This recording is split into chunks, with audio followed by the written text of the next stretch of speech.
সিরাত চর্চা আপনার আইডেন্টিটি আপনাকে ঠিক করে দিবে, আপনার স্রষ্টার সাথে আপনার সৃষ্টি হিসাবে আপনার একটা সম্পর্ক গড়ে তুলবে। তাতে কি হবে?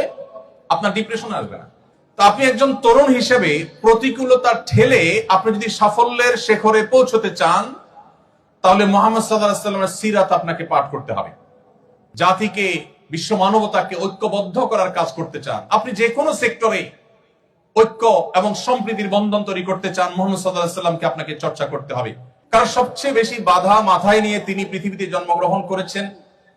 সবচেয়ে বড় বড় বাধাগুলোকে ঠেলে ঠেলে তিনি তার গন্তব্যে, তার লক্ষ্য পানে তিনি এগিয়ে গেছেন এবং খুব অল্প সময়ের মধ্যে তিনি তার মিশনকে সবচেয়ে শক্তিশালী ভাবে সফল করেছেন, সার্থক করেছেন। অতএব আজকের তারুণ্য যদি সফল হতে চায়, সার্থক হতে চায়, চ্যালেঞ্জ মোকাবেলা করতে চায়, যদি সাফল্যের পদচুম্বন তারা করতে চায়, তাহলে মুহাম্মদ সাল্লাল্লাহু আলাইহি সাল্লামের সিরাত চর্চার কোনো বিকল্প তাদের সামনে আর কোনো থাকতে পারে না।